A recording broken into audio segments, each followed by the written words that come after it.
For 3 years, Vivian Ashcroft stood beside one of New York's most dangerous men, not as a wife, but as a fixture, silent, invisible, waiting. The night she stopped waiting, everything Rafael Moretti thought he owned began to fall apart. What happens when the most feared man in the city realizes the one person he never paid attention to was the only one who ever mattered? This is their story. Stay until the end. You won't see the last turn coming. If this one hits you, hit like and drop your city in the comments. I want to see how far this story travels. The penthouse sat on the 54th floor of a building that cost more than most men earned in 10 lifetimes, and Vivian Ashcroft had spent the better part of 3 years staring out its floor-to-ceiling windows at a city that didn't know her name. That wasn't entirely true. Some people knew her name, the doormen knew it, the florists who delivered the weekly arrangements of white orchids knew it. The charity coordinators, the hospital administrators, the quiet nonprofit directors who received anonymous wire transfers at the end of every quarter, they knew her name. But the city itself, the one that plastered Rafael Moretti's face across gossip columns and federal surveillance files with equal enthusiasm, that city knew Vivian Ashcroft only as his wife. An appendage, a footnote to a larger story. She had made peace with that. Or she had told herself she had, which amounts to the same lie, repeated often enough that it starts to feel like truth. It was a Thursday night in November when the lie finally cracked. The Metropolitan Children's Foundation Gala was held at the Langford Hotel, one of those grand midtown institutions that still bothered with chandeliers and real floral centerpieces and waitstaff who moved like ghosts between the tables. Vivian had organized half the silent auction herself, working with the foundation's development team for 6 weeks to secure the donations, draft the descriptions, arrange the display tables. She wore a navy gown, understated, which was how she preferred to appear in rooms like this. And she had arrived alone, as she almost always did, with the understanding that Rafael would join her before the keynote. He was running late. He was always running late. She wasn't bitter about it anymore. That was the thing she had learned about grief that nobody tells you. Eventually, bitterness burns itself out too. What's left is something quieter and far more dangerous. Acceptance edged with exhaustion. The particular stillness of a woman who has stopped expecting anything. She stood near the bar at the edge of the room, holding a glass of sparkling water she wasn't drinking, when she heard his laugh. Raphael's laugh was distinctive, low, controlled, the kind of sound that a man produces when he's amused but doesn't want to give the amusement too much ground. She knew it better than she knew almost anything about him. She had studied him the way you study a language you will never be truly fluent in. He was standing with 3 men near the corridor entrance. She recognized 2 of them, Dominic Farrell, who ran import operations out of Red Hook and had the permanent look of someone doing arithmetic in his head, and a man she knew only as Casero, who smiled too broadly for someone in his line of work. The third she didn't know. Young, expensive suit, the careful posture of someone trying to impress. She wasn't trying to eavesdrop. She was simply standing in a room where voices carried, and the acoustics of the Langford's mezzanine had always been particular. Later, she would think about that, the specific cruelty of good architecture. "Look at her now," Casero was saying, nodding toward someone Vivian couldn't see. 3 years in and she's still hauling him to charity circuits like it's going to change something. Raphael made a sound. Not quite agreement, not quite dismissal. The sound of a man who's been asked a question he finds mildly tedious. "Come on," the young one said. He had the accent of someone from outside the city, trying hard to belong to it. "You're telling me she's not... she's your wife. There's got to be something there." "She's my wife on paper." Raphael's voice was even, flat, even, the voice he used when discussing logistics. Nothing more. Vivian heard the words the way you hear an accident. The instant before it fully registers, there's a fraction of a second where the brain refuses. She felt the glass in her hand, the weight of it, the condensation on her palm. Someone 3 tables over laughed at something. The string quartet in the corner was playing something slow. Then it registered. She didn't cry. She was past crying about Rafael Moretti. What she felt instead was something she could only describe later, to no one. In the dark of the bedroom he almost never slept in. A door closing.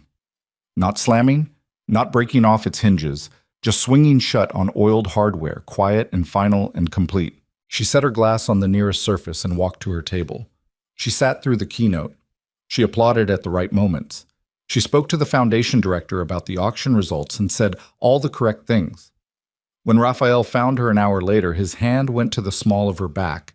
In the gesture she had once interpreted as affection and had long since understood was territorial habit, and she smiled at the people around them, and she said nothing. She had become very good at saying nothing. The car ride home was quiet.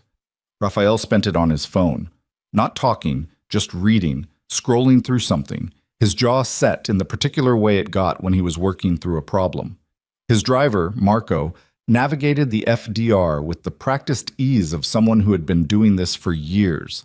Vivian watched the lights of the bridges blur past the window. "Good event?" Raphael said, not looking up. "Productive," she said.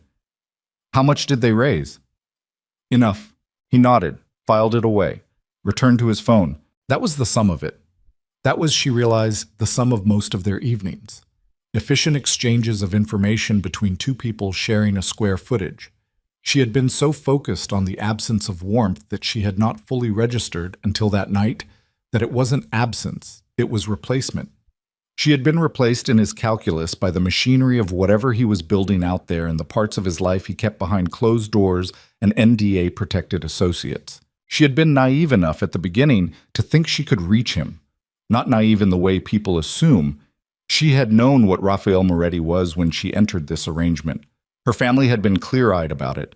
Her father's legal troubles and the very particular kind of help the Moretti organization had provided, the understanding that a marriage would consolidate the relationship between the families, the protection it afforded her father's remaining assets. She had understood all of it.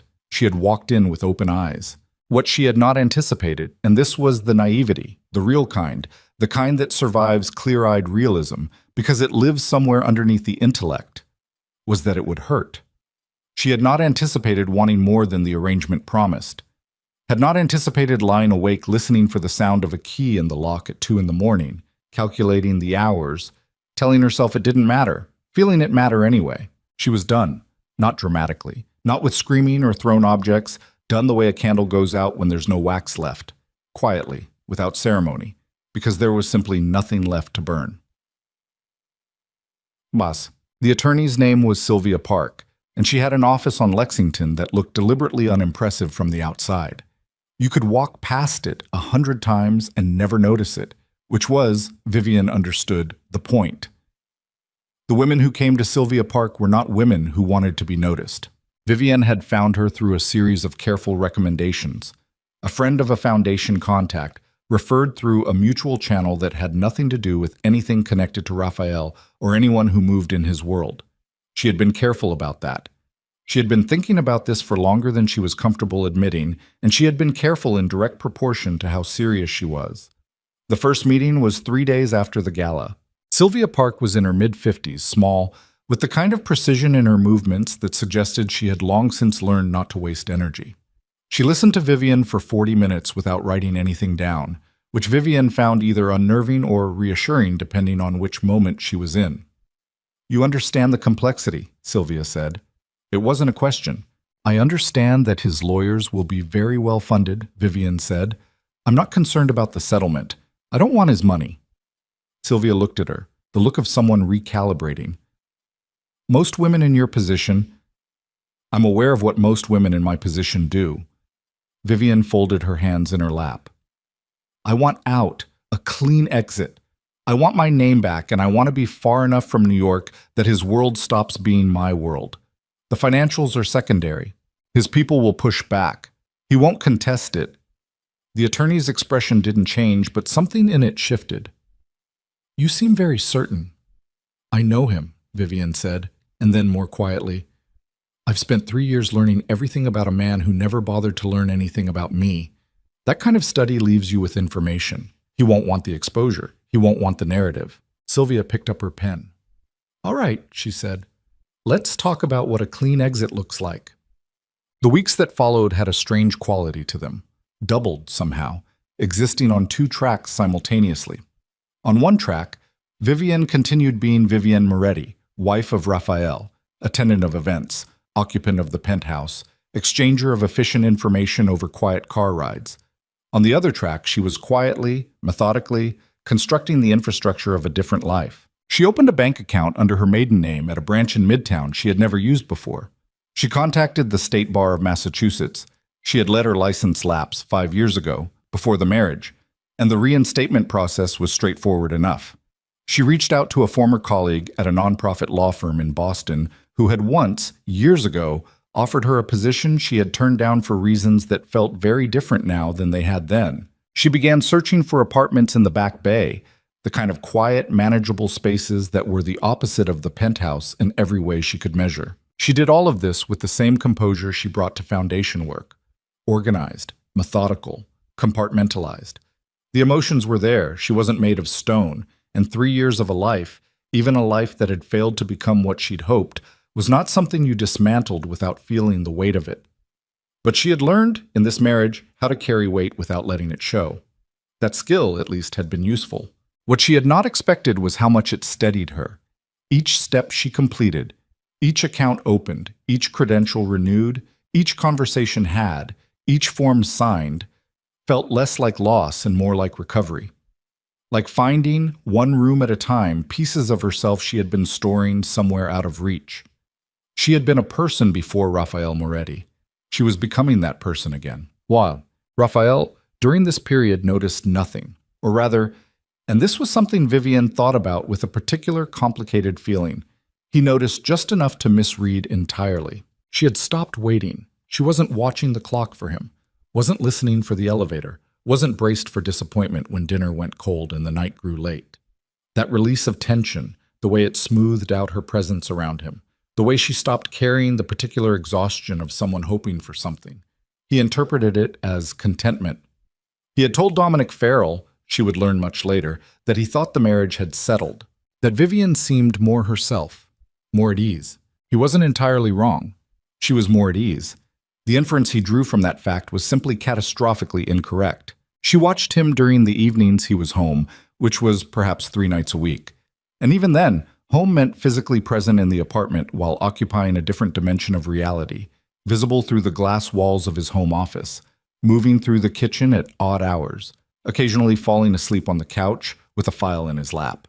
She watched him with the strange doubling of someone who is both inside an experience and simultaneously reviewing the footage. He was not ugly. That was not irrelevant, and she wasn't ashamed to note it.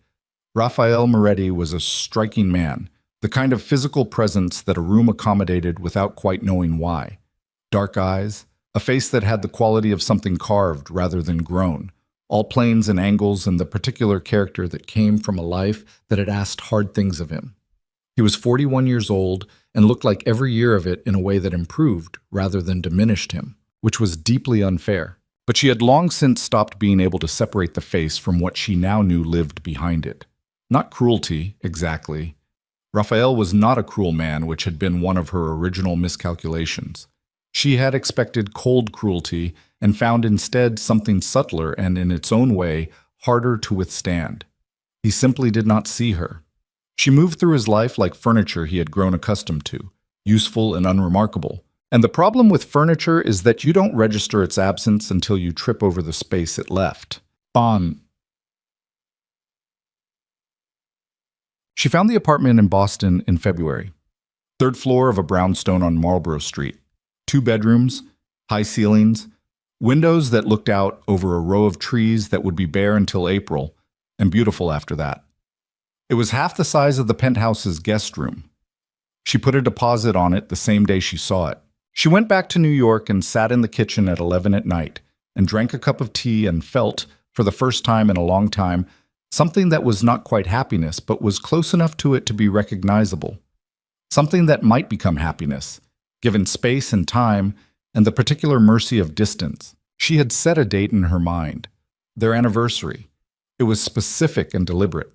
She did not want to leave without telling him. Disappearing in the night felt like something that required a kind of anger she didn't have, and it also felt like dishonesty, and whatever else Vivian Ashcroft was, she had never been dishonest. She would hand him the papers herself. She would look at him and say what was true. And then she would leave. March arrived like it always does in New York.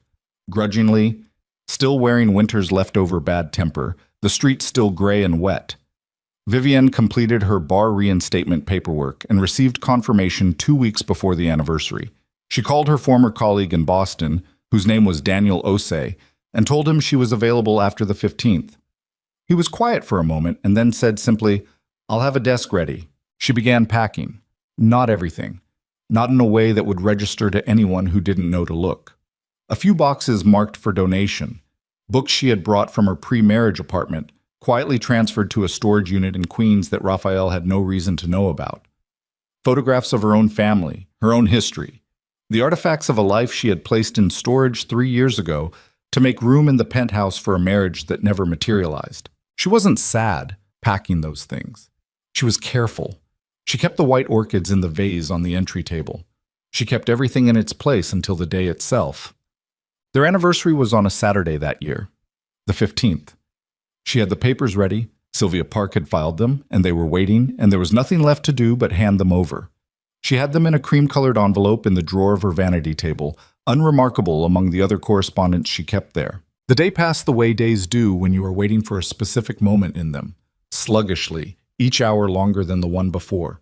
She went to the gym in the building's lower level, swam 30 laps, showered, dressed.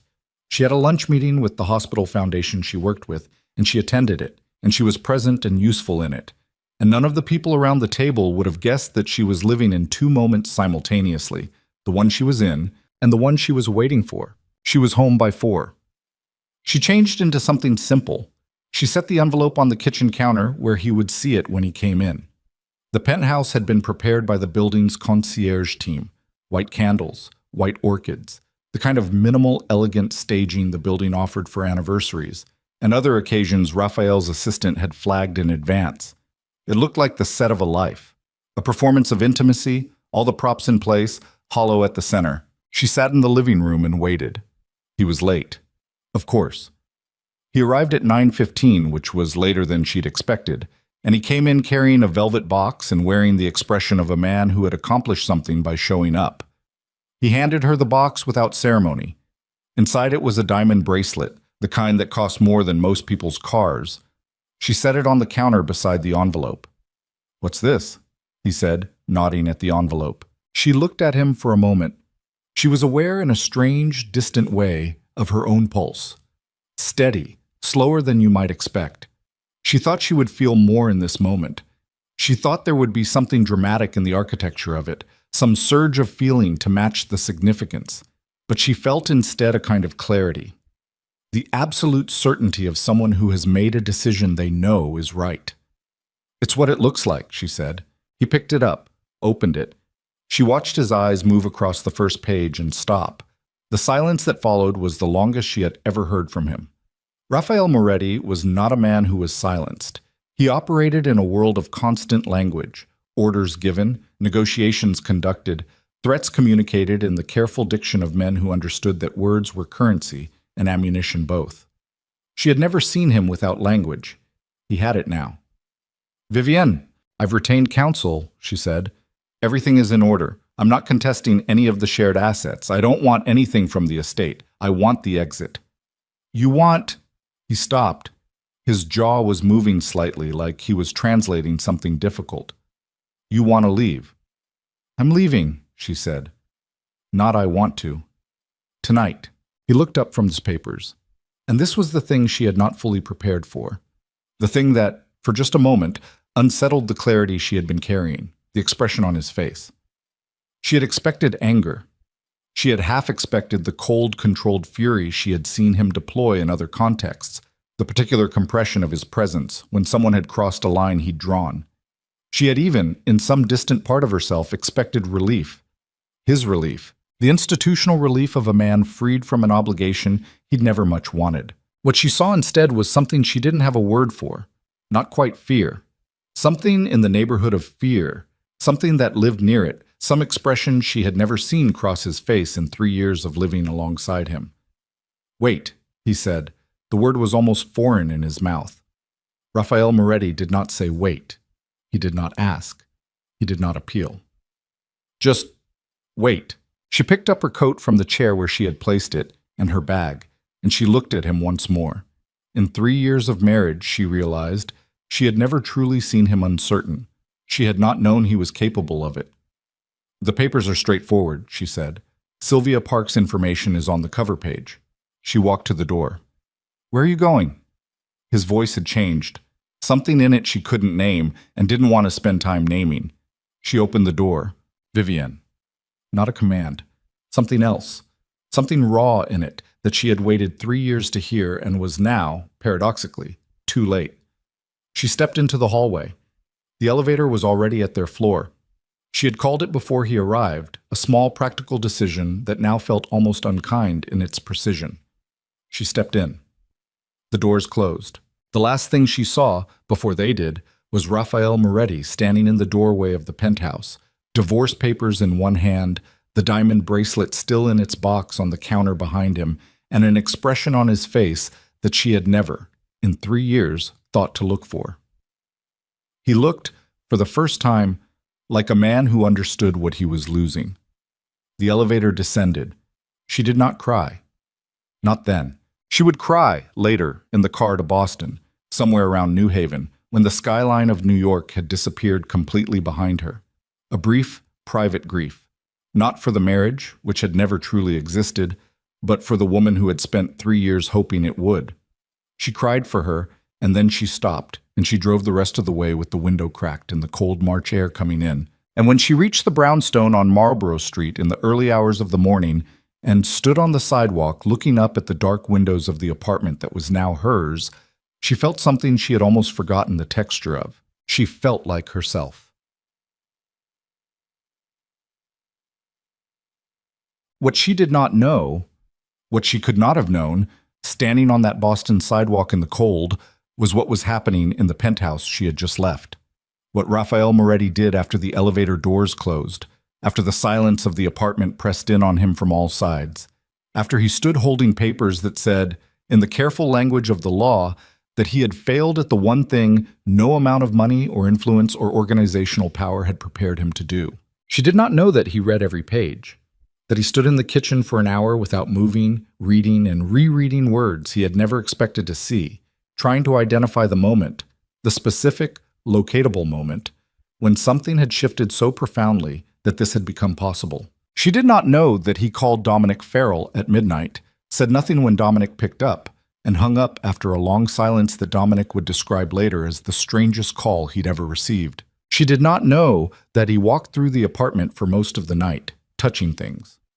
Her books, the ones she hadn't taken, the notebooks she kept, the photographs on her desk, the foundation correspondence she organized by project and date. He moved through the rooms like a man in a house that had been searched, looking for something, not finding it, beginning to understand that what he was looking for had walked out the door with her.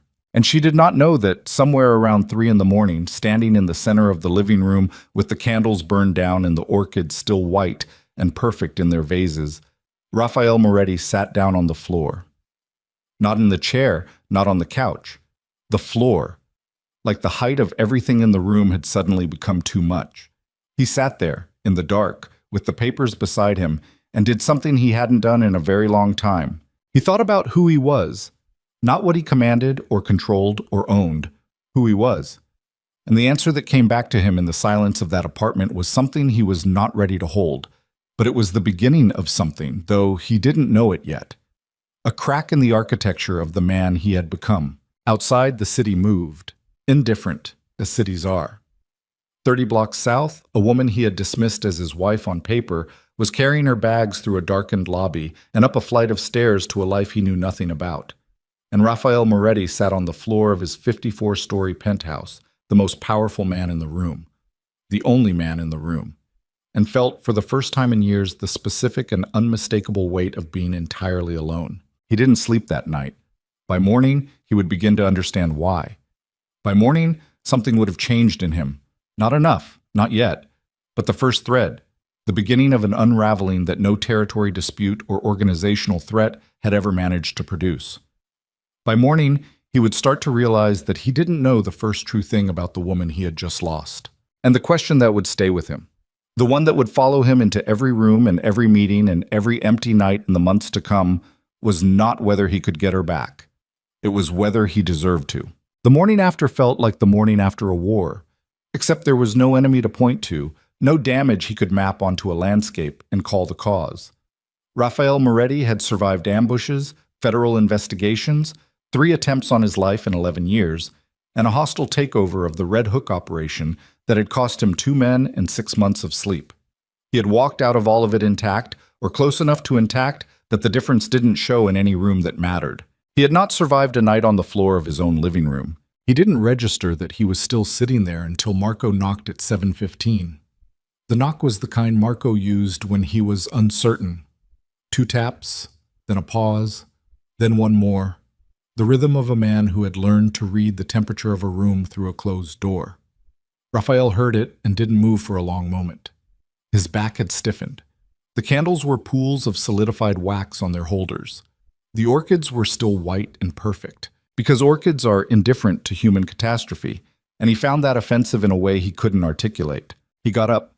His knees were bad from an old injury he never talked about, and they reminded him of this now, loudly. He went to the door. Marco looked at him the way you look at someone when you're not going to say what you're seeing. He had worked for Rafael for 9 years.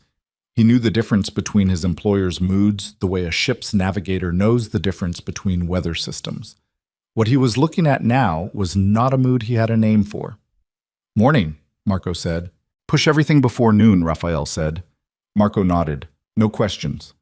Dominic called. "I know." I know." Rafael stepped back from the door. "Give me an hour." He showered, he dressed. He stood at the kitchen counter with a cup of coffee he didn't drink and looked at the place where the envelope had been, which now held nothing but the slight shadow of a rectangle where it had sat. He had moved the papers to his desk at some point in the night. He didn't remember doing it. The diamond bracelet was still in its box. He picked it up, looked at it for a moment, but in $47,000 worth of a gesture he had never bothered to make personal, and put it in a drawer without knowing why he was keeping it. He called Sylvia Park's office at 8:05. He got a voicemail. He did not leave a message. He called his own attorney, a man named Gerald Fitch, who had handled every legal matter of consequence in Rafael's professional life for 15 years. Gerald picked up on the first ring, which meant he already knew. "I need you to look at something," Rafael said. "I've seen it," Gerald said. Carefully. Silence. "She's entitled," Gerald said. "The terms are they're fair, Rafael. Unusually fair. She's not taking anything that isn't." "I didn't ask for an assessment." "Then what are you asking for?" Rafael turned and looked out the window. The city was doing what the city always did. Existing, loudly, without reference to anything happening inside this apartment. 54 floors below him, people were carrying coffee cups and hailing cabs and living lives of a manageable, horizontal scale. "I don't know," he said, which was the most honest thing he had said to anyone in a very long time. Gerald was quiet for a moment. "Do you want to contest it?" The word sat in the air. Contest. He thought about what that would mean. His lawyers against hers. Depositions. The particular ugliness of a legal proceeding in which everything that had not happened in a marriage would have to be documented and argued about in rooms full of strangers. He thought about what she had said. The papers are straightforward, the composure of it, the precision. She had not been angry. That was the thing that kept returning to him. She had not been angry, and he understood now that this was worse than anger. Anger meant there was still something to reach, some live wire still connected. What he had seen in her face last night was the absence of anything to reach. A door that had been closed so long it had grown over with something permanent. "No," he said. Gerald exhaled. "Rafael, don't." "You should at least..." Gerald. The name landed hard. The room went quiet on both ends of the line. "Don't tell me what I should do." He hung up. He picked up his coffee. He finally drank some of it, cold now, tasting like something left behind.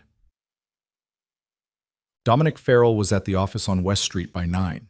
He was sitting in the chair across from Rafael's desk with the look of a man who had been rehearsing this conversation since midnight and was now discovering that none of his rehearsed lines were going to work. "You look terrible," Dominic said. "Thank you." When did she..."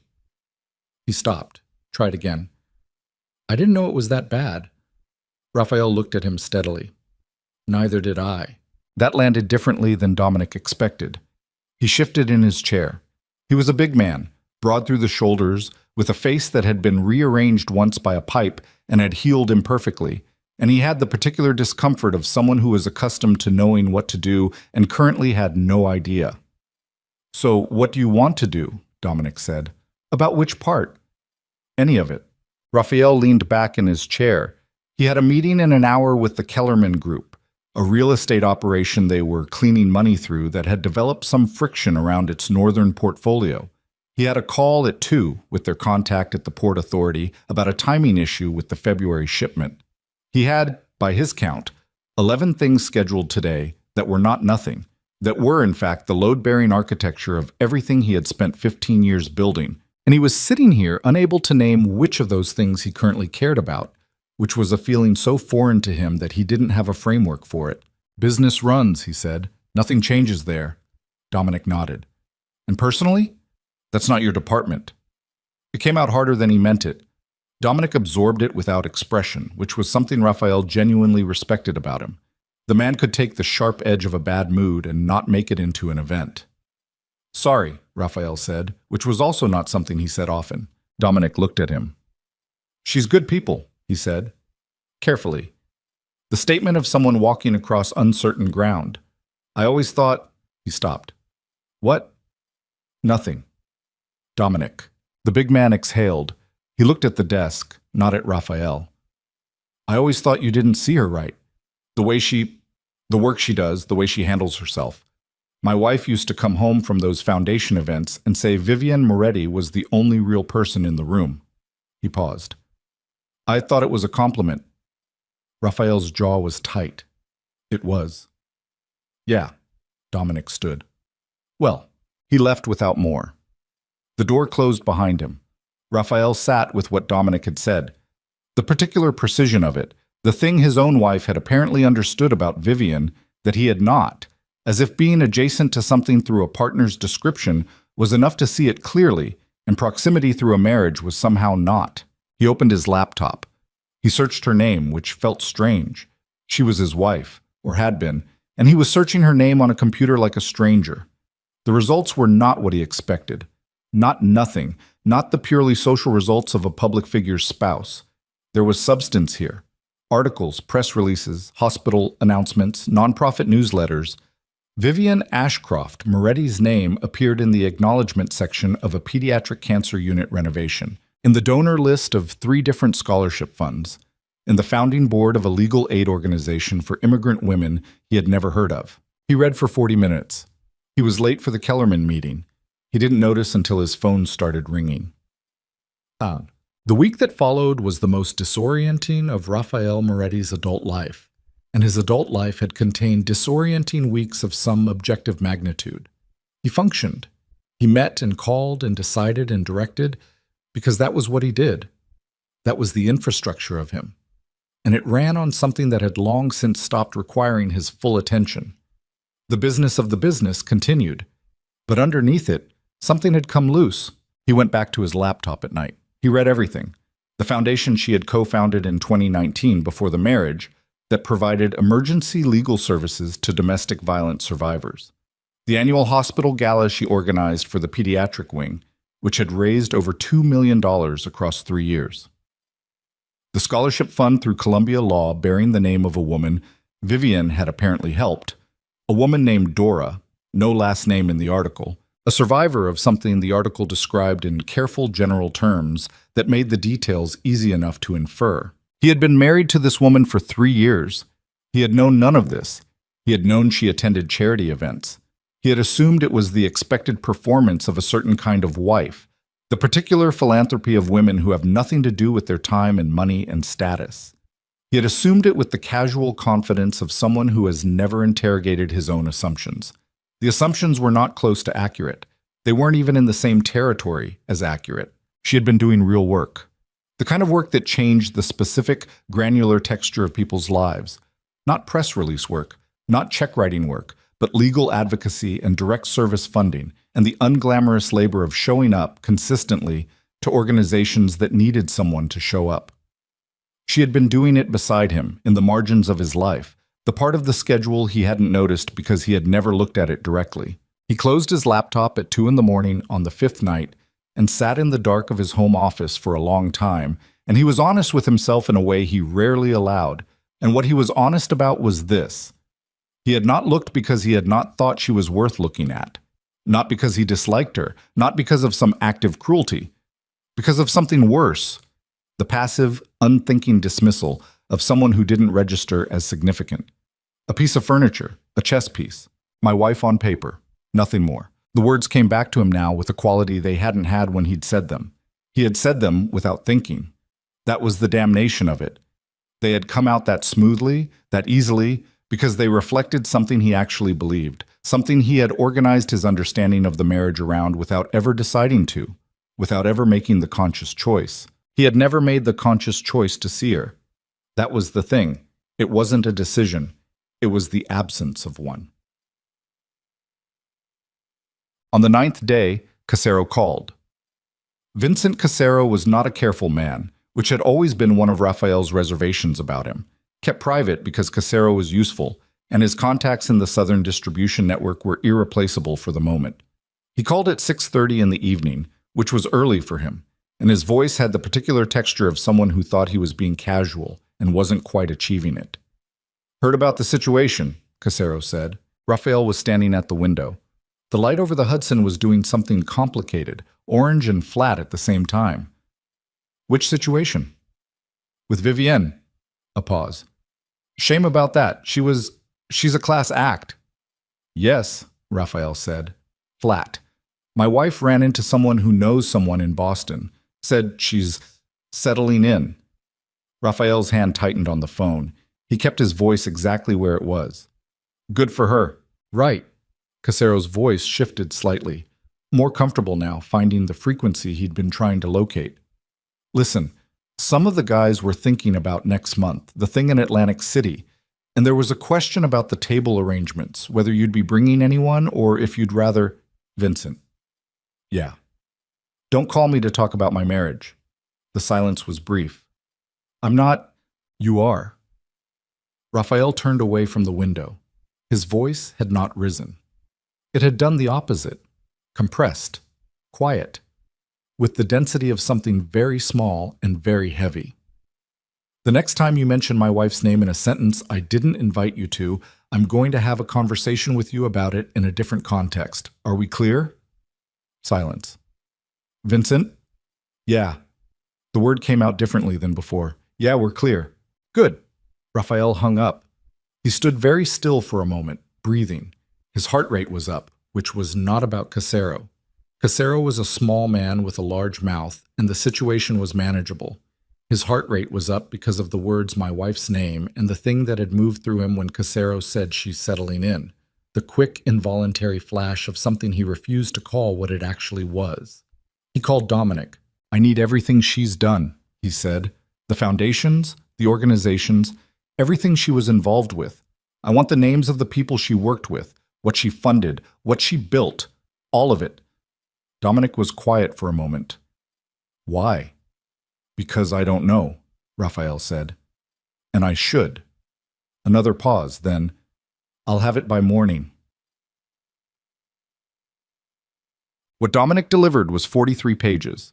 Printed, organized chronologically, assembled with the efficiency of someone who had good researchers and a reason to be thorough. Raphael read it over 2 days. He read it the way he read operational briefs, systematically, going back over sections, annotating in the margins. By the end, his handwriting was dense on every page. She had started the legal aid organization 18 months before they were married. She had been running it while attending every event, every obligation, every function that the Moretti name required her to appear at, without once mentioning it in a way that made it real to him. She had had lunch with him the day after they broke ground on the organization's new office space, and he had talked about the Red Hook situation the entire time. And she had listened and said the right things and asked a few precise questions, and he had thought, if he had thought anything, that she was a good listener. She was a good listener. She was also someone who had been building something extraordinary and had simply stopped expecting him to notice. On a Tuesday, 3 weeks after she had left, Raphael drove to the brownstone on Marlborough Street. He told himself he was not going to knock on her door. He told himself this several times on the drive up. He told Marco to park a block away, and he walked to the building and stood on the opposite side of the street and looked up at the windows, which were lit on the third floor, warm and yellow through the glass. He stood there for 12 minutes. He knew because he checked his watch twice. He didn't knock. He went back to the car and told Marco to drive, and he sat in the back seat with the city going past outside and the particular futility of a man who has driven 4 hours to stand on a sidewalk and do nothing pressing on him from all sides. "Where to?" Marco said. Raphael looked at his hands. "Back," he said. "New York." He was halfway back when his phone lit up. Not a call. A text from a number he didn't recognize. But the message made it clear enough who it was from, because only 4 people in the world had this phone number, and one of them had just walked away. The text said, "I know you were on my street tonight. Don't come back unless you have something real to say." He read it 3 times. He started typing 3 different replies and erased all 3 of them. He stared at the words until the screen went dark. He thought about real. The specific weight of the word as she had deployed it. Not dramatic, not accusatory. Simply a standard, a requirement. The same precision she brought to everything else, apparently, because that was who she was. That was the woman he had spent 3 years failing to see. Someone who operated at a level of clarity he hadn't credited her with because he had never looked long enough to see it. Don't come back unless you have something real to say. He didn't have it yet. He knew that. The 43 pages didn't give it to him, and the 12 minutes on the sidewalk didn't give it to him, and the sleepless nights and the coffee he kept not drinking and the drawer with the bracelet in it. None of it was the thing she was asking for. She wasn't asking for remorse. She could probably see remorse coming from him and not be impressed by it, because she was someone who dealt in substance, who had spent 3 years watching him confuse motion for meaning and presence for care. What she was asking for was transformation, the real kind, the kind that required him to dismantle something fundamental about the man he had built himself into. And he was 41 years old and had been building that man for 20 years.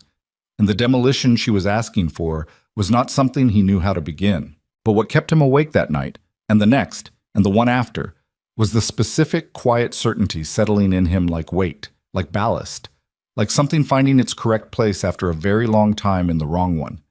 He wanted to try, not because of what he had lost, not even because of who she was, though who she was had become clearer to him in 3 weeks of reading her history than it had been in 3 years of living beside her. He wanted to try because of what he had seen in himself, laid out in 43 pages and 12 minutes on a sidewalk and a phone screen going dark. The portrait of a man who had mistaken control for connection his entire life and had never once been asked to reckon with the difference. She had asked him to reckon with it, in leaving, in the envelope. In one text message containing 11 words that hit harder than anything anyone had ever said to him in 20 years of operating in a world where the currency was force. He put his phone face down on his nightstand. He looked at the ceiling of the penthouse, which was high and white, and said nothing. Somewhere in Boston, the woman he had called nothing more was beginning a life without him. And in the eastern offices of a man named Carver Doyle, a man Raphael knew only by reputation, a real estate developer with connections to 3 of the same charity circuits Vivian had been involved in, a man who had, in the last 3 weeks, contacted the legal aid organization Vivian had founded twice and offered a substantial donation in person. Something was being set in motion that Raphael didn't know about yet. He would find out, the way he always found out about things that were moving in the world around him, because he had eyes everywhere, and information was the one currency he had never stopped accumulating.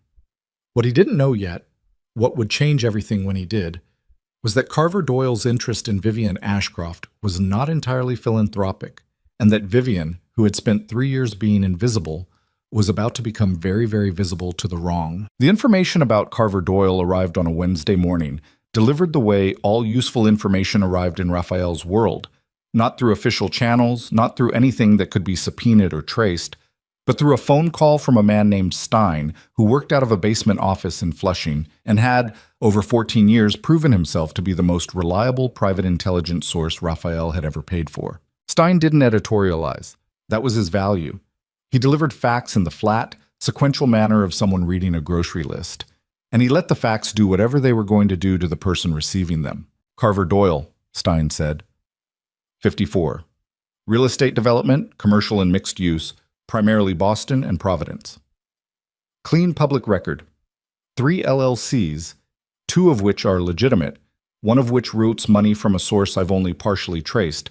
It terminates in an account in Luxembourg that was opened 18 months ago. Prior to the real estate work, he spent 8 years in financial services. He left under circumstances that weren't disclosed publicly, but the firm he left had a compliance investigation the following year that was settled quietly. Raphael was standing at his desk. He hadn't sat down since the call started. Vivian. He attended 2 events her foundation organized in the last 6 weeks, made a personal donation of $60,000 to the legal aid organization, requested a private meeting with the executive director. That's not her. That's a woman named Kim. But Kim told him the founding board member handles major donor relationships personally. Vivian handles major donor relationships personally, Raphael said. Correct. They've had 1 meeting. Coffee, Cambridge, last Thursday. My source is secondhand on this. I don't have direct surveillance. Why is he interested in her foundation? Stein paused. The pause of a man who has something to say and is choosing his words. That's where it gets complicated.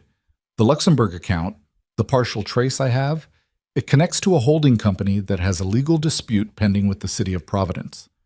Zoning issue on a waterfront development. The dispute has been stalled at the administrative level for 14 months. Raphael's jaw tightened. He already saw the shape of it before Stein said it. Your wife's legal aid organization, Stein said, has a sister nonprofit in Providence that does housing advocacy. 2 of their attorneys have been involved as public commenters on the zoning case. Their position has slowed Doyle's project significantly. He wants her to pull the advocacy. That's my read, yes. And he's building a relationship with her to do it. She doesn't know what he is, Stein said. Everything she would see is a wealthy donor with a genuine interest in legal aid for women. His public profile is clean. His charitable giving is documented. He's been doing this, cultivating credibility in exactly these circles, for at least 2 years. Raphael sat down. He set his phone on his desk and put it on speaker and pressed his palms flat against the desk surface, the way he did when he was working to keep something internal very still. Is she in danger? He said. Not a question, a calibration request. Physical danger. Not that I can assess, he's not that kind of operator. But if he's planning to leverage the relationship, if he gets close enough to her that she considers his interests, or worse, if he finds something he can use as pressure. Stein stopped. She doesn't know who she's sitting across from. That's the exposure. She's not going to pull the advocacy, Raphael said. That's not who she is. No, Stein agreed, which is when it stops being a persuasion problem and becomes something else. Raphael picked the phone back up, took it off speaker. Keep tracing the Luxembourg account. I want daily updates on his contact with anything connected to her. Understood. A pause. How do you want to handle the contact itself? Raphael thought about 11 words on a dark phone screen. Don't come back unless you have something real to say. Not yet, he said, but stay close. He didn't sleep that night. He lay in the dark with the information moving through him and tried to separate the 2 things that were braided together in his chest and refusing to be distinguished from each other. The operational concern, which was real and legitimate, and the kind of thing he was equipped to handle, and the other thing, the thing underneath it, which was the image of Vivian sitting across a table from Carver Doyle in Cambridge, drinking coffee, seeing a philanthropist with a clean smile and genuine seeming interest, not knowing that the interest had a blueprint behind it. She was smart. He knew that now with a specificity he hadn't had before. The 43 pages had made that clear. She was rigorous and strategic, and she read people with a precision that most people in her position didn't develop because they never needed to. But even smart people got taken in when the presentation was built carefully enough. Doyle had been building his for 2 years. The thing that kept moving through Raphael, cycling back with a persistence he couldn't metabolize, was this. She had left a world where she was protected because that world had also made her invisible. She had traded the protection for the visibility, for the selfhood, for the life she was now building on Marlborough Street with the warm yellow windows. And now the visibility had attracted something she hadn't accounted for, and the protection was no longer in place, and he was 41 miles away in a penthouse she had walked out of, and he had no right, no formal, recognized, accepted right to do anything about it. He had signed the papers. Gerald had processed them. The marriage was in its legal dying days, winding down through the administrative requirements that converted a human failure into a documented one. He was almost not her husband. He was certainly not her protector, not in any way she had agreed to. He called Stein at 4 in the morning and said, "Put someone on her." Passive. "She can't know." He paused. "She would never accept it if she knew." "Understood." "Nothing intrusive, I just want eyes." "Done." He hung up and lay back down and stared at the ceiling and felt the specific wrongness of the position he was in, acting without consent, making decisions about her safety that she would reject if given the chance to reject them, reproducing in miniature the exact dynamic that had made her leave in the first place. He knew this. He was not oblivious to the contradiction. He did it anyway because the alternative was doing nothing, and he had already spent 3 years doing nothing, and look where that had ended. Vivian met with Carver Doyle for the second time on a Friday afternoon at the Foundation's offices in the South End. He arrived 7 minutes early, which she noted. People who arrive early to meetings with nonprofits are usually trying to demonstrate respect, and the demonstration itself is information. He was tall, well-dressed in the way of someone who spent money on clothes without appearing to think about it, with a face that had the practiced openness of someone who had learned that openness was disarming. He was disarming. She registered this without being disarmed by it, which was a distinction she had learned to make working in spaces where wealthy donors sometimes confused generosity with leverage. "I've been going through your annual reports," he said, after the initial exchange. He had a folder, actual paper, which surprised her. Most donors her age worked from tablets. "The Providence Initiative is impressive, the housing advocacy work." "Kim can tell you more about the Providence work specifically," Vivian said. "That program has its own director." "I know. I've read her bio." He smiled. "I wanted to talk to you about the larger picture, the organizational strategy, where you see the mission going in the next 5 years." It was the right question. It was a very specifically right question, the kind that signaled genuine engagement rather than transactional interest, and it opened a conversation she found herself actually having rather than performing. He listened well. He asked follow-up questions that demonstrated he had retained what she said. He had opinions about legal aid funding that were informed and not irritating. She walked out of the meeting with a check for $120,000 and a feeling she examined carefully on the way down the stairs. Something that was almost uncomplicated, almost just the straightforward satisfaction of a productive donor meeting. Almost. There was a thread of something else, something she couldn't locate precisely. Not alarm, not yet. More like the faint dissonance of a note that's almost right. She filed it. She was good at filing things she didn't yet have context for. Raphael got the report from Stein on a Monday. His man had been following the thread of the Luxembourg account and had gotten further than expected, which meant he had gotten to something Stein described as problematic, which in Stein's vocabulary meant something considerably worse than problematic. The account didn't just connect to the Providence development. It connected to 2 other holding companies, one of which had a documented relationship with a man named Prescott, who ran a mid-level loan operation in the Boston financial district that supplemented its legitimate business with a sideline in financial coercion, leveraging personal debt, manufactured or real, to compel compliance from individuals who had something Prescott's clients wanted. "Doyle has used Prescott before," Stein said. "I have confirmation on 2 prior cases. Both involved individuals who had legal or political influence over projects Doyle needed moved. In both cases, Prescott's people found something, financial irregularity, personal history, a vulnerability, and applied pressure." "What kind of pressure?" "The effective kind." A pause. "In one case, the individual involved resigned from their position. In the other case, they changed their public position on the relevant matter. Neither case was ever reported, as far as I can find." Raphael was very still. "He's not just trying to cultivate her, he's building a file." "That's my read. If persuasion doesn't work, if she won't pull the advocacy voluntarily, He has someone who can find a pressure point. She doesn't have pressure points. He said it with the certainty of someone who had, in the last 3 weeks, read 43 pages about a woman's life and found nothing in it that could be called a vulnerability. Her finances are clean. Her personal history is... It doesn't have to be real, Stein said quietly. That's the thing with Prescott. Sometimes it's manufactured. The word sat in the air. Manufactured. Raphael thought about what that meant in practice.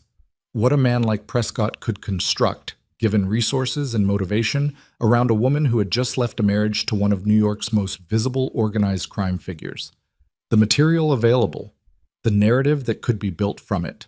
A woman who had lived in that proximity for 3 years, whose name was in the same sentence as Raphael Moretti's on any number of documents, whose departure had been recent enough that the details were still unsettled. He thought about what a manufactured vulnerability would do to the legal aid organization she had built, to the foundation, to the work she had been doing in the margins of his life while he wasn't looking, and was now doing in the full light of her own.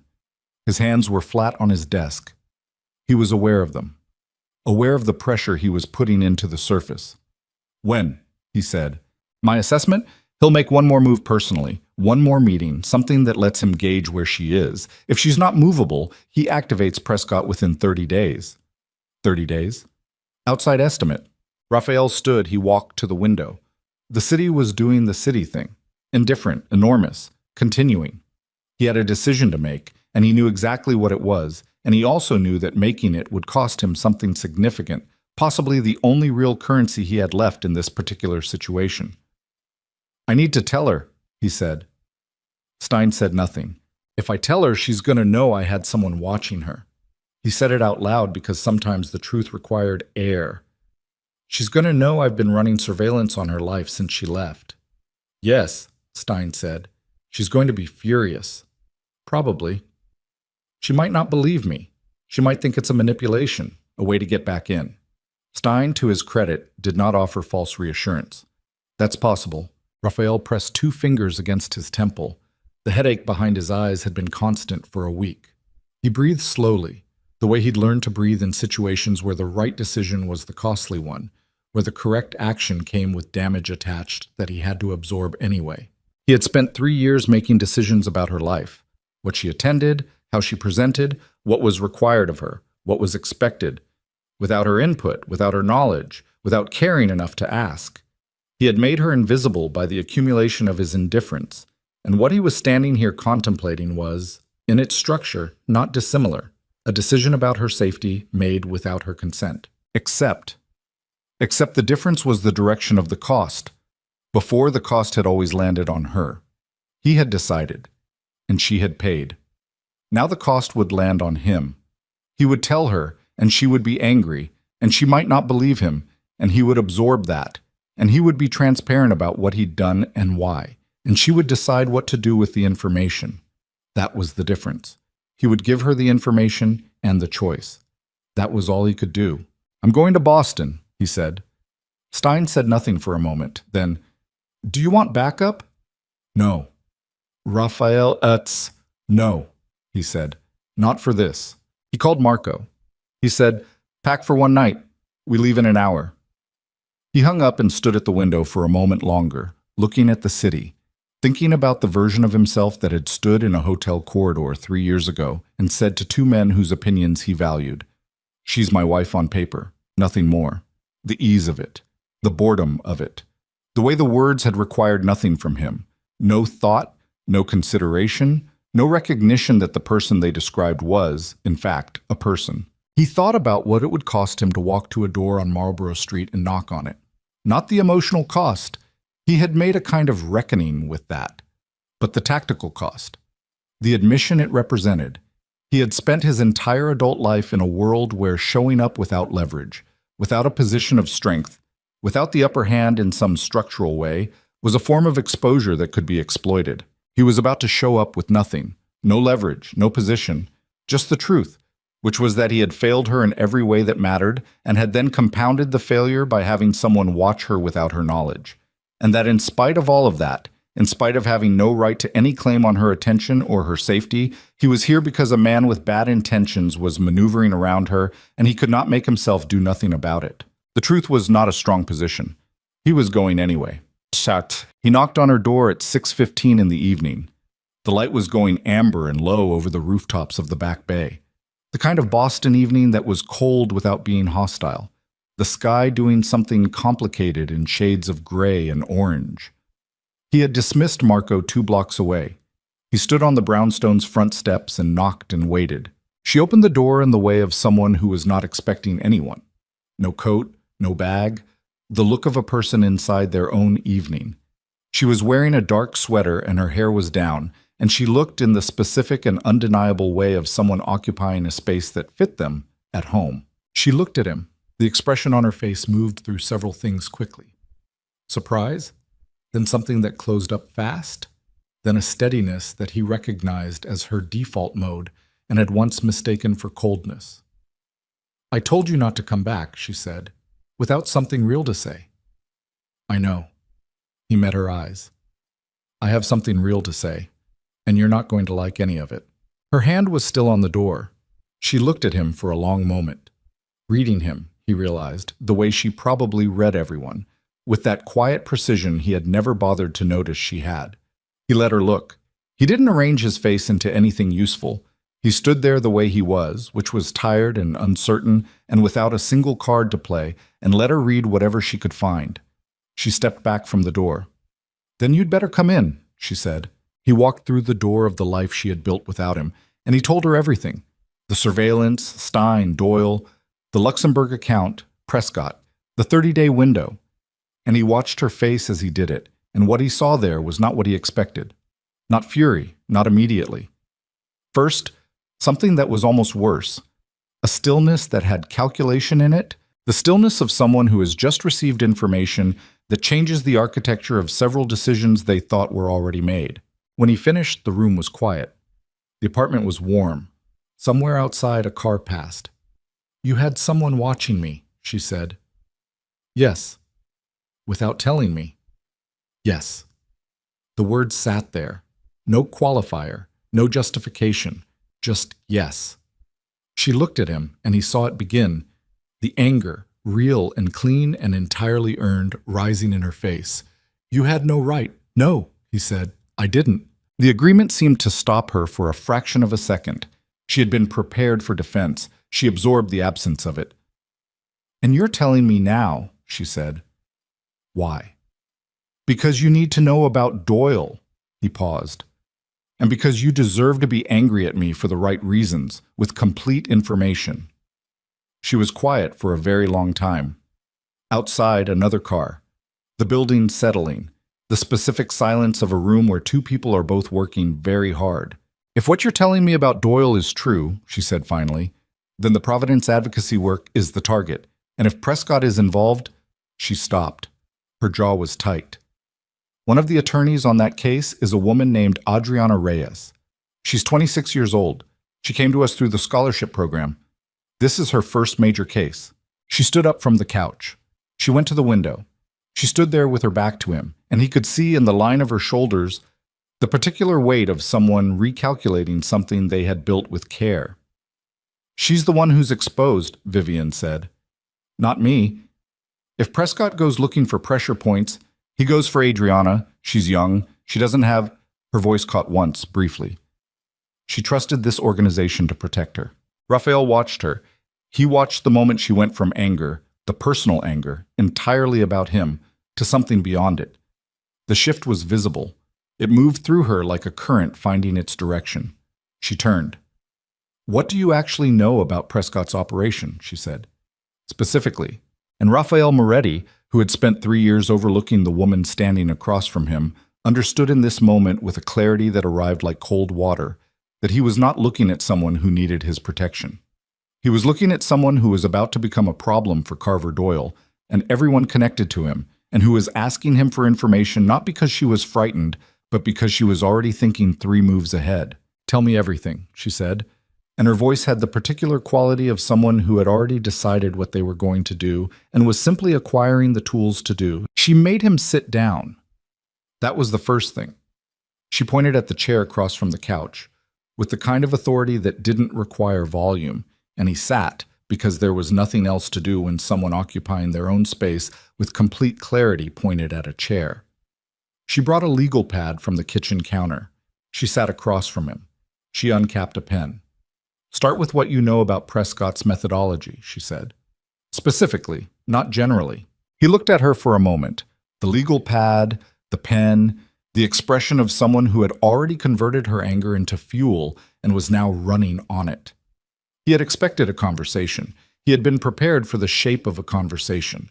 Her anger, his accountability, possibly her telling him to leave, possibly a door closing again in a different room.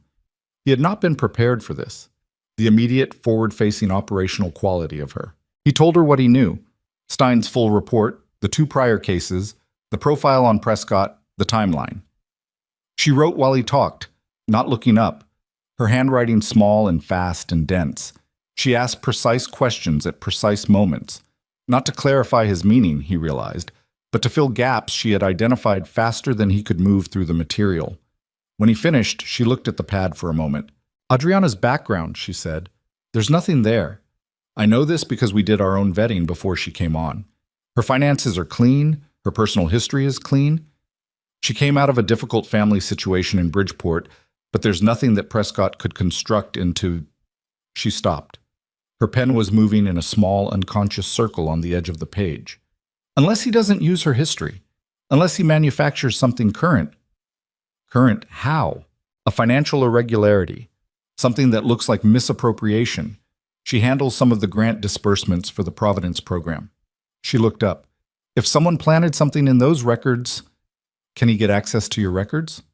Not through the organization, but Doyle's 3rd meeting request. He wanted a tour of the office. "Kim told me last week. I hadn't scheduled it yet." She set the pen down. "If he got into the building." Raphael's jaw was tight. When was Kim's conversation with him? 4 days ago. He pulled out his phone. He called Stein. The call connected on the 2nd ring. "Doyle's physical access to the South End office," Raphael said. "Has he been inside the building?" A pause. Keyboard sounds. "No record of an official visit. Let me check something." Another pause. Longer. "There's a gap in my coverage from last Thursday. 6-hour window. I had a source issue. I flagged it in the report but didn't have a fill." "Last Thursday," Vivian said, and her voice had changed, flattened. "Last Thursday, Kim had a vendor come in for a security system quote. She mentioned it was a referral from one of the board members." "Which board member?" She was already reaching for her phone. She pulled up a contact, called, waited. Raphael watched her face while it rang. Her jaw was set. Her free hand was flat on her knee, perfectly still, the stillness of someone keeping something contained through deliberate effort. "Kim." Her voice was easy, practiced. No alarm in it at all. "Hey, the security vendor from last Thursday, do you still have the company name? I'm just following up on something for the annual report." A pause. She listened. Her face didn't change, but something moved through it, a tightening around the eyes. "Okay, thanks."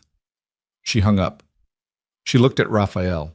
"The referral came from the board member's assistant," she said, "not from the board member directly. Kim thought it was unusual enough to note at the time and then forgot about it because the vendor was professional and the quote was reasonable." She paused. "Kim didn't let them into the financial records room, but she left them unsupervised in the main office for 11 minutes while she took a call." 11 minutes! Raphael was already doing the calculation.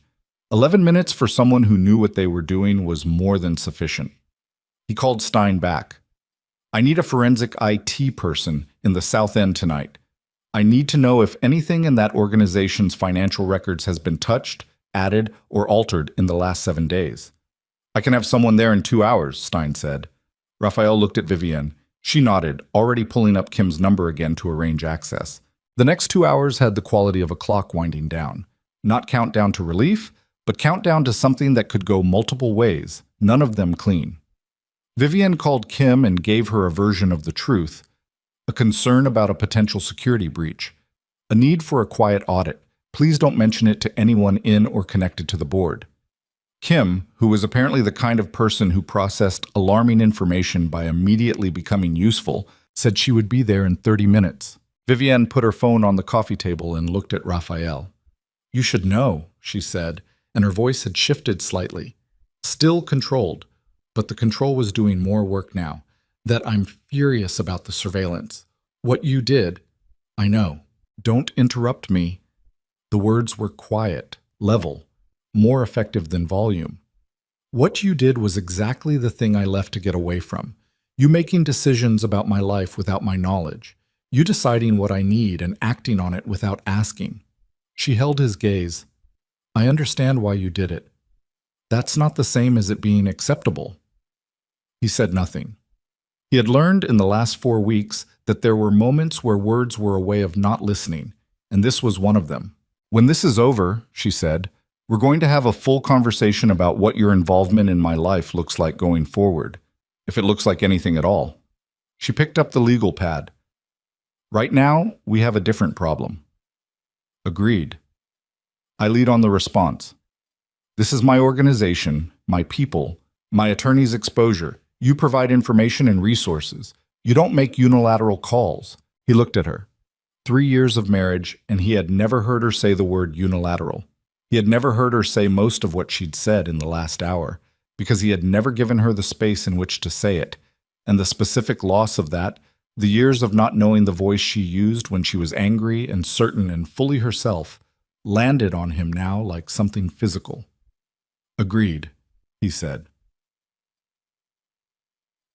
Stein's IT contact arrived at the South End office at 8:45. Her name was Park. No first name offered, which Raphael understood was a professional preference he didn't need to challenge. And she worked with the quiet focus of someone in complete command of her environment. Vivienne and Kim sat in the conference room while Park worked. Raphael stood in the hallway. He stood there for an hour and a quarter. He was not a man accustomed to hallways. He was not accustomed to the periphery of things, to waiting outside rooms where decisions were being made. He stood there and absorbed it, and didn't reach for his phone, didn't call anyone, didn't manufacture something productive to do. He stood in the hallway of a non-profit office in the South End of Boston at 9:30 at night and waited. And the specific humility of it was something he recognized he needed to sit in without reaching for an exit. Park came out at 10:05. It's there, she said. She had a laptop with her, open to something Raphael couldn't see clearly. Embedded in the grant disbursement records. It's subtle. Whoever did it knew the system well enough to mimic the formatting. On first pass, it looks like a duplicate payment, about $14,000, routed to an account that doesn't appear in any legitimate vendor documentation. She looked at him steadily. If someone pulled these records cold and didn't know what they were looking at, they'd see financial mismanagement at minimum. Depending on how they framed it, possibly misappropriation. Did they Can you document it as a plant? The metadata is off. Whoever inserted it used a timestamp that doesn't match the server logs. She closed the laptop. It's documentable, is fraudulent. Yes. How long to prepare that documentation? In a form that would hold up legally? 2 days. Maybe 3. He went into the conference room. Vivienne was at the table, both hands flat on the surface, looking at nothing. Kim was beside her, her face carrying the particular expression of someone who had been handed information that has changed the texture of the room they thought they were in. It's there, Raphael said. Vivienne nodded. She had known. She'd known before Park came in. He could tell by the quality of the stillness she was sitting in. Not waiting for information, but waiting for confirmation of information she had already processed. 3 days to document it properly, he said. I know a federal attorney, she said. We worked together on a housing case 2 years ago. She handles financial fraud. She looked up. If I go to her first thing tomorrow, we can have a conversation about how to structure this before Prescott moves. Doyle doesn't know we know, Raphael said. That's the window. It's a narrow window. It's enough. She looked at him. Something in the look that wasn't warm, exactly, but was direct in a way that felt like its own kind of contact. You need to stay out of this part, she said. I'm not walking into a federal attorney's office with Raphael Moretti's involvement in the background. That's a different story than the one I need to tell. He absorbed that, the truth of it. I'll be available for technical information, off the record, whatever Stein has. Through your attorney, not directly. Through Gerald? Yes. She stood. She picked up the legal pad, looked at it once, put it in her bag. She looked at Kim. I need you to act normally tomorrow. Nothing about this to the board, nothing to any of the staff. Can you do that? Kim, to her credit, said yes, with the certainty of someone who meant it. Vivian looked at Raphael. You need to go back to New York. He looked at her. He had not expected the dismissal, though he should have. Vivian, you've told me what you came to tell me, she said. You've provided the resources I need for tonight. The next steps are mine. A pause. If I need something from your end, I'll contact you through Gerald. He stood there for a moment. The conference room was fluorescent and neutral, the kind of room designed for practicality rather than comfort, and she stood in it with the legal pad in her bag and the particular composure of someone who had been through something significant and had converted it without ceremony into forward momentum. He wanted to say something. He had a long list of things he had wanted to say since the night she walked out of the penthouse elevator, and standing in this conference room was not the moment for any of them. She had told him that clearly without saying it, and he was trying, in the ways available to him, to hear things that weren't said. Okay, he said. He left. The next 72 hours were the longest of his life, which was a statement that had real competition. He was in New York. She was in Boston. He knew what was happening, not through Stein, whom he had pulled back from active monitoring as a gesture he wasn't sure she would ever know about or credit, but through Gerald, who was in contact with Vivian's federal attorney connection, a woman named Hartwell, who had the reputation of someone who moved fast and didn't leak. He knew the documentation was being prepared. He knew Hartwell had reviewed Park's technical findings and called them, in Gerald's paraphrase, extremely actionable. He knew a meeting had been scheduled. What he didn't know was the variable he couldn't control, which was Doyle's timeline. Stein had said 30 days outside estimate. They were at day 19 since Doyle's last contact with Vivian. The window was narrowing. On day 21, Doyle called Vivian directly. Raphael learned about the call from Gerald that evening. Vivian had reported it to Hartwell, who had told Gerald, who called Raphael with a neutrality he didn't bother disguising as anything. Doyle had requested another meeting. He had been, by Vivian's account, warm, but with a pressure underneath the warmth. The particular pressure of someone moving toward a deadline they hadn't disclosed. He wanted to discuss the Providence program specifically. He had framed it as wanting to understand the advocacy strategy, the legal approach. She had agreed to meet him. Friday. A restaurant in Cambridge she had chosen herself, but public, familiar, her territory. Raphael sat with that information for 4 hours. He sat with it in his home office with the door closed and the city doing its city thing outside, and he sat with the pull he felt toward action, the reflex, deep and practiced, to reach for the phone and call someone and deploy something and control the variable. He sat with it until he could feel the shape of it clearly, could feel exactly where it came from and what it was made of. Then he didn't call anyone. He let it go.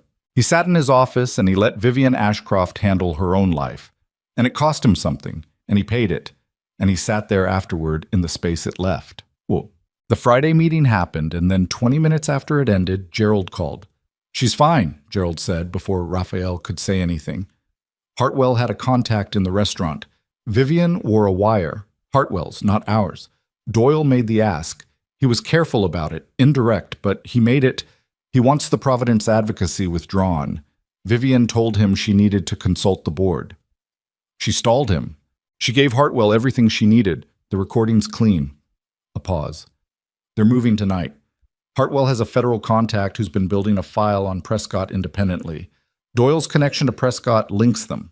They're treating the planted record as evidence of a coordinated fraud scheme. Raphael's hand was tight on the phone. Adriana Reyes, the young attorney, fully cleared. The plan has been documented as fraudulent by 3 independent technical reviews. There's no exposure. He exhaled. It was not a clean exhale, so there was still something in his chest that wouldn't quite release, something that would take more than this phone call to address. Gerald, he said. Yeah. How did she do? A silence. Gerald had known Raphael for 15 years and had never once been asked this particular category of question. She was... He stopped. Tried again. Hartwell described her as the most composed witness she's worked with in 11 years. Raphael closed his eyes, just for a moment. "Thank you," he said. He sat in the quiet of his office for a long time after he hung up. The night was clear outside the windows. The city was lit up in the particular way of a Friday, bright and purposeful, full of people going toward something. He thought about Vivian in a restaurant in Cambridge with a wire under her clothes and Doyle across the table. And he thought about the composure Hartwell had described. And he thought about the 43 pages and the legal pad and the way she had pointed at the chair and told him to sit. He thought about what it had cost her to build everything she had built. Not money. She had access to money through the marriage, which was the only thing the marriage had delivered reliably. What it had cost her in the currency that actually mattered. Time, energy, the sustained effort of someone doing real work in the margins of a life that didn't make room for her to be fully visible. She had done it anyway, quietly, consistently, without requiring recognition from the one person who should have given it. He thought about what it meant that she had let him in the door. She had looked at him on her front step with his terrible timing and his bad history and the surveillance he had admitted to, and she had stepped back from the door and said, "You'd better come in." And he understood now, sitting with the quiet of what had just happened in a restaurant in Cambridge, that she had not let him in because she needed him.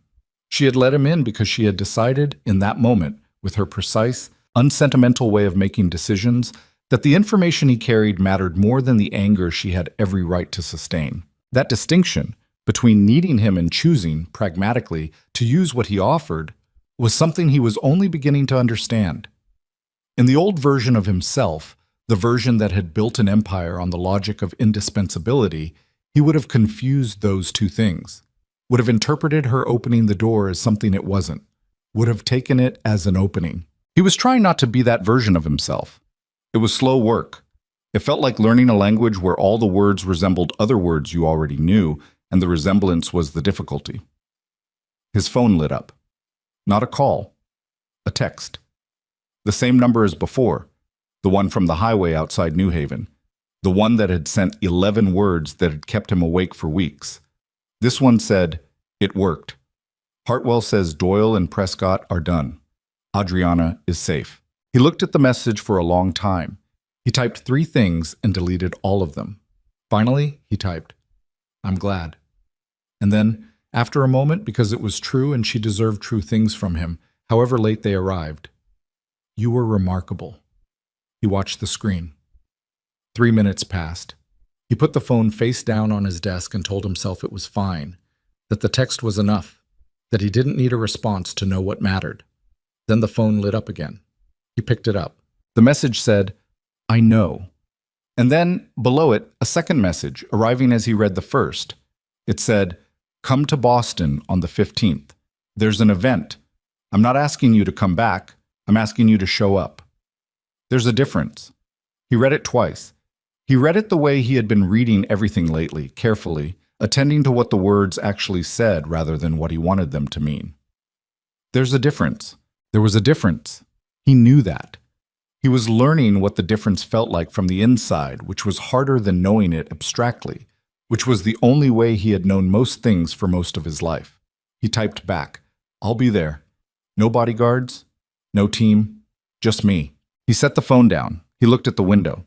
The city was still out there, enormous and indifferent and lit up in all its Friday urgency.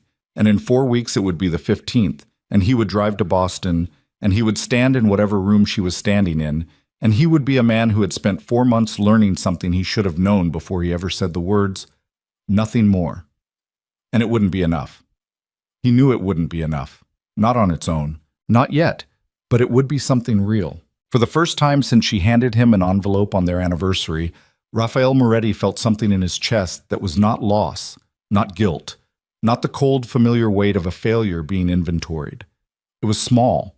It was fragile in the way of things that are beginning rather than ending. It was the first thing in a very long time that was pointing forward instead of back. Outside, the city moved. Inside, a man sat at his desk and thought about what it meant to show up.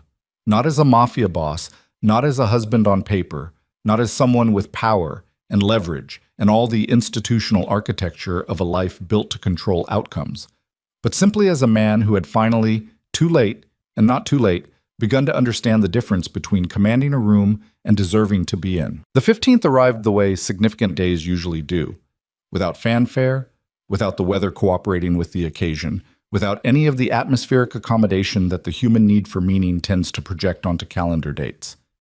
It was a Tuesday in April, cold in the particular way that Boston stays cold past the point where it's welcome, the sky the color of old concrete. The trees along Marlborough Street still in that stubborn pre-bloom state, where the branches held the suggestion of leaves without committing to them. Raphael left New York at 7 in the morning. He drove himself, which he hadn't done in years, not because Marco was unavailable, but because the drive was something he wanted to do alone, in the specific way that certain things need to be arrived at under your own power to mean what you need them to mean. He took the I-95 north, and he didn't play music, and he didn't make calls, and he drove through Connecticut in the gray morning light, thinking about nothing he could have articulated and everything that mattered. He had spent the 4 weeks since Vivian's text doing the thing she had implicitly asked him to do, which was not the thing he would have done naturally, which was to strategize. What he had done instead was something more uncomfortable and less mappable. He had talked to people, not associates, not attorneys, not the professionals of his world, whose job was to interface with his decisions. He had called his younger sister Elena, who lived in Philadelphia, and had told him 6 years ago, when he married Vivian, that she hoped he understood what he was asking of someone, and who had said nothing further on the subject until he called her in March and said he needed to talk.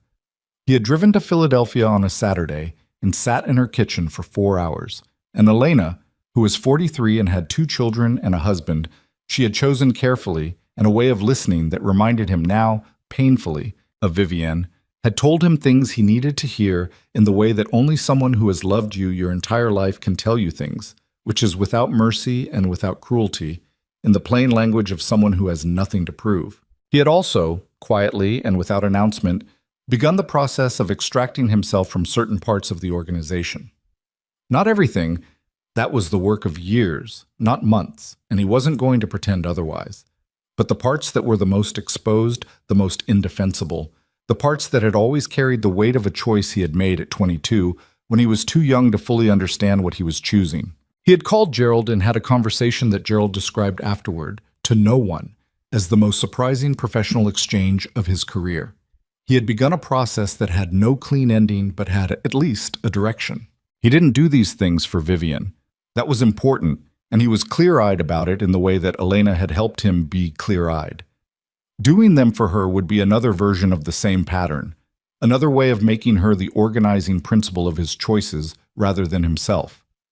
He did them because when he had sat on the floor of the penthouse in March and asked himself who he was, the answer had been insufficient, and he had decided, quietly, without ceremony, the way Vivian did everything. That insufficiency was no longer acceptable.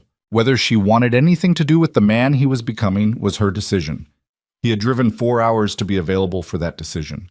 Whatever she made of him was hers to make. The event was held at the Harborview Center, a glass and steel building on the waterfront that the city used for civic functions and fundraisers of a certain scale.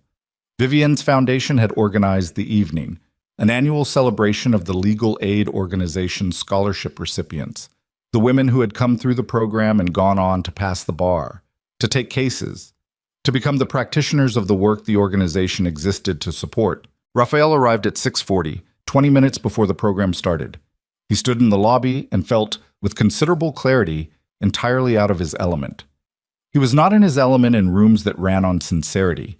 He had built his life in rooms that ran on power, on the careful management of information and leverage, and the particular grammar of men who understood that everything was a negotiation.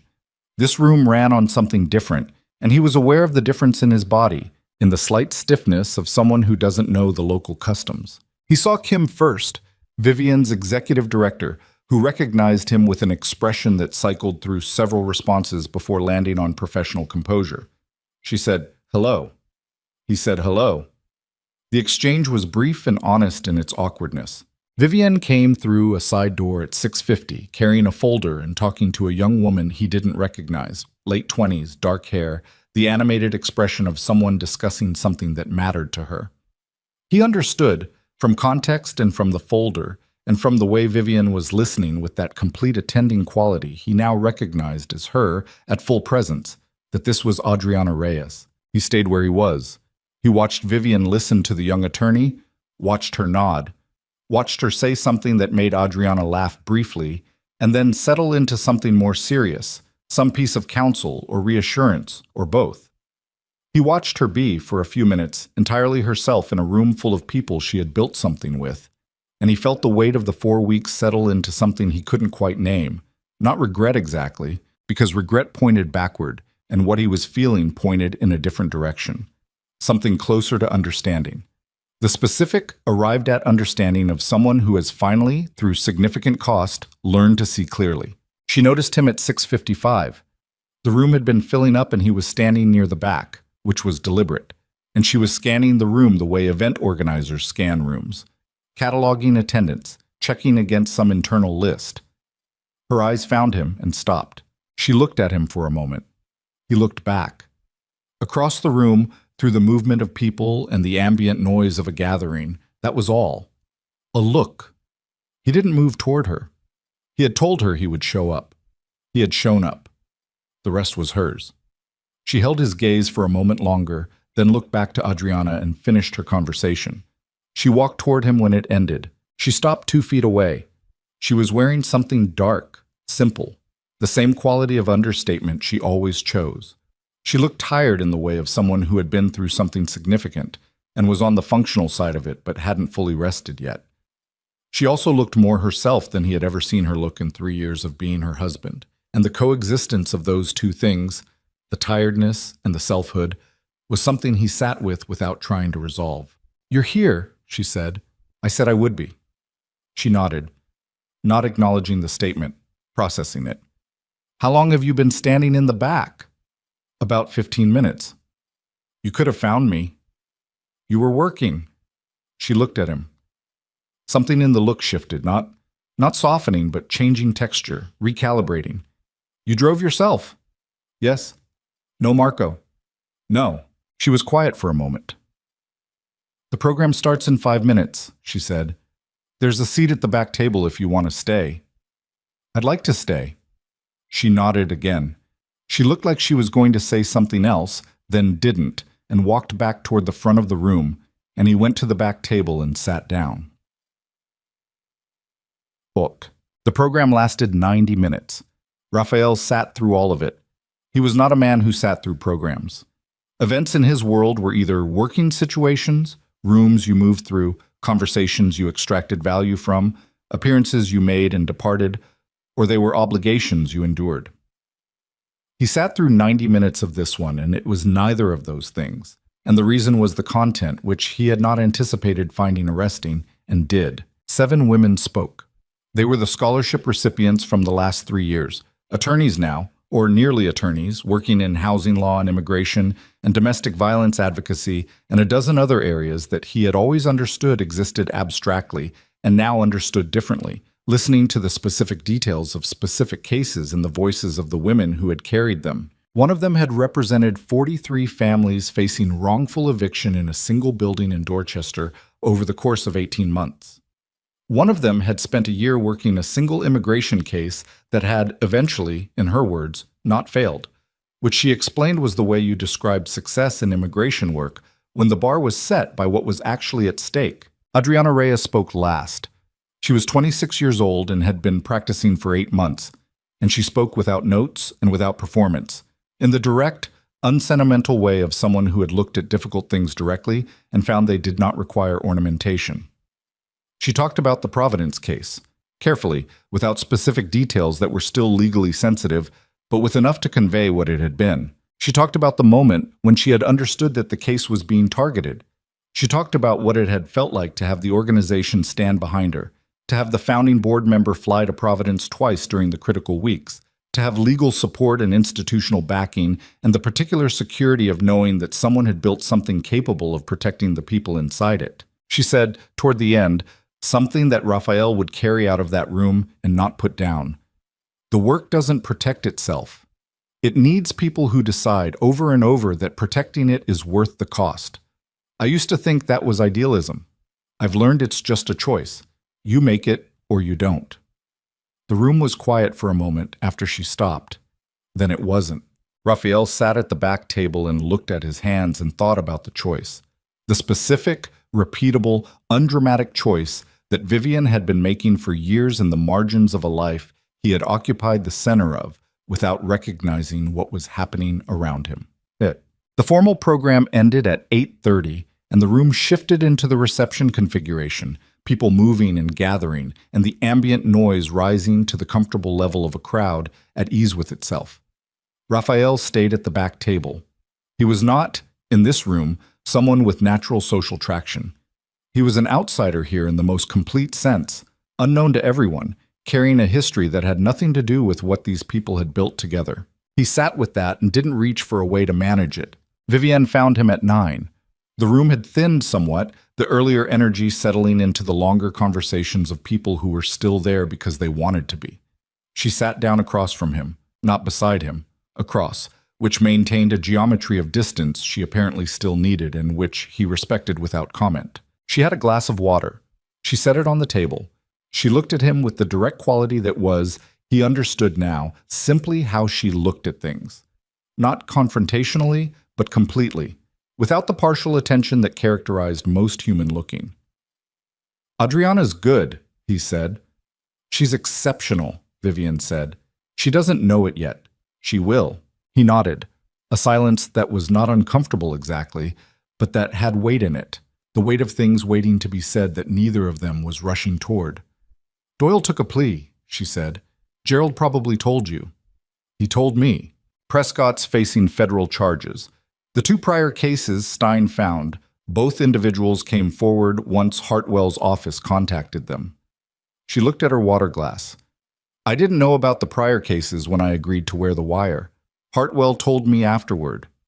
Does it change anything?" "No." She said it without hesitation. "I would have done it anyway." A pause. "It makes me angry that I didn't know sooner, that those 2 people had to absorb what he did to them without recourse. It sits badly." "It should," he said. She looked up at him, the look of someone checking something. "You pulled the surveillance," she said. He hadn't told her. "Yes." "When?" "The night you wore the wire, after Gerald called." She was quiet for a moment. Why? He thought about how to answer that honestly, not strategically, not in the way he would have framed something 3 months ago, but with the plain accuracy that she had established as the standard for their exchanges.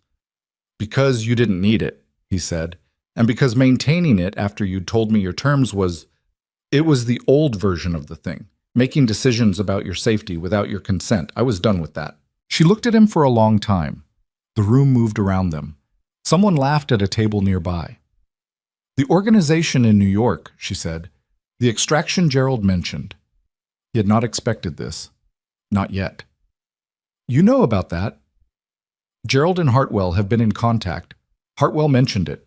She said it was—" She paused, choosing. She described it as a meaningful structural change. "It's a process," he said. It's not fast. It's not complete. I'm not going to tell you it's further along than it is. I'm not asking you to.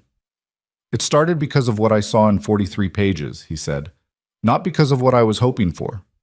I want to be clear about that."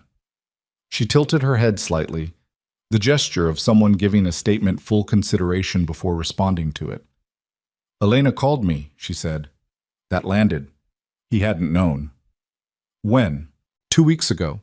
She wanted to know if I was all right." Vivian's expression shifted slightly. Not quite a smile, but the precursor to one, something that lived near warmth. "She's a good person." "She is." "She didn't tell me what to do," Vivian said. "She didn't advocate for you. She just called to check." A pause. "I appreciated that." He nodded. She picked up her water glass.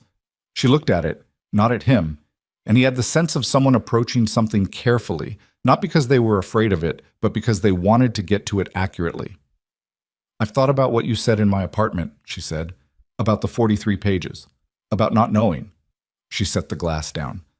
"I want to say something about that, and I need you to hear it as true, not as an opening." "All right. I knew what I was entering," she said.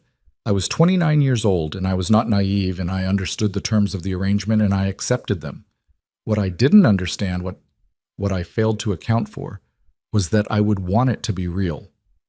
She said the word with a particular precision, as if she'd considered and rejected several other words first. That was my failure. Not accepting the terms.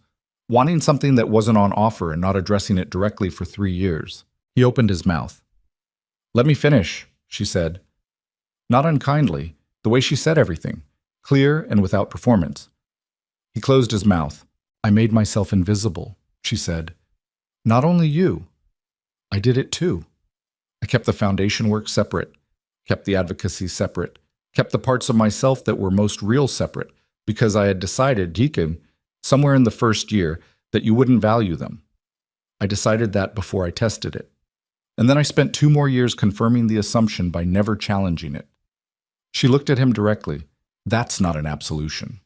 What you said at the gala was real. The way you saw me was real, and it was insufficient. I'm not arguing otherwise. I'm saying it was more complicated than one person doing something to another person." The room was quieter now. Most of the attendees had filtered out. The caterers were moving around the edges, beginning the quiet work of an event closing down. Raphael sat across from the woman he had been married to for 3 years and heard, for the first time, the complete version of a story he had only been given the edited outline of. And the complete version was harder than the outline in a different way. It required him to sit with his failure not as the clean story of a man who hadn't bothered, but as something more tangled. 2 people who had both, in their different ways, failed to bridge the distance between them. "I should have tried," he said. "Earlier, before the gala, before you had to hear that. I should have looked at you." "Yes," she said, simply. "I'm sorry." The words came out unadorned, without the careful architecture of a man used to constructing statements for effect. Just the 2 words. "Not for the marriage ending, not for the arrangement falling apart. I'm sorry I didn't see you. I'm sorry I said what I said in that corridor. I'm sorry I spent 3 years taking it for granted that my indifference was consequence-free." The silence after that was different from the ones before it. It had a different texture, something in it that wasn't resolution but was its own thing, something that could potentially, given time and honesty and the consistent application of both, become the foundation of something real. Vivian looked at him. "I know," she said. "Not I accept your apology. Not it's okay. Just I know," which was more honest than either of those things, and more respectful, and more true to who she was. She stood. He stood. They were the last people at the back table. The event staff moved around them with the practiced invisibility of people who understood that some conversations required not being interrupted. "Walk with me," she said. They walked out through the rear of the building onto a terrace that looked out over the harbor. The water was black and quiet, the city lights doing something complicated on its surface. The air was cold, genuinely cold, the kind that required you to pull your coat closed and acknowledge that April in Boston was not April anywhere warmer. She stood at the railing. He stood beside her, not close enough to presume, leaving a gap that she could close or not close on her own terms. She didn't close it, not yet, but she also didn't move away. "I'm not coming back to New York," she said. "The apartment, the life there, that's finished. The Marlborough Street apartment is mine. The organization is here. My work is here." "I know," he said, "and I'm not—" She stopped. She looked at the water. "I'm not prepared to tell you what this is, what it could be. I don't know yet, and I'm not going to say things I don't know to be true. I'm not asking you to. What are you asking for?" She turned her head to look at him. The direct question. The Vivian question. He thought about it. He thought about all the things he could say, the things that were true, and the things that were true but not quite right for this moment, and the things that were true but too large for the cold air over the harbor on a Tuesday night in April. He thought about what was actually, specifically, honestly, being requested. "Time," he said, "to show you something different than what I showed you for 3 years. Not a gesture, not a bracelet. Time." He paused. "And your actual opinion of whether it's going the right direction, when you have one." She looked at him for a long moment. The harbor was doing its quiet thing behind her, and the city lights were doing their complicated thing on the water, and she was standing in the cold air of her own city in the life she had built out of the wreckage of a marriage that had failed to be real. And she was looking at the man who had failed to make it real, and she was making a decision with the same precision she brought to everything else. The same refusal to decide faster than the information warranted. "Okay," she said. One word. The same weight as the 11 she had sent from a dark highway when she saw him standing outside her building, but different. Those 11 had been a boundary. This one was a door, not flung open, not ceremonially unlocked with dramatic music, just a door, slightly ajar, opened by someone who had made a decision based on evidence rather than hope. He nodded. They stood there for a few more minutes in the cold, not talking, looking at the water. It was not romantic silence.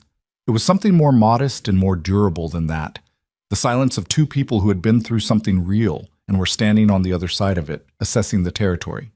The cold was doing what cold does, which is make the body aware of itself, aware of the other body nearby, aware that proximity is not nothing even when everything else is unresolved. She turned first. "I have to go back in. There are people I need to thank."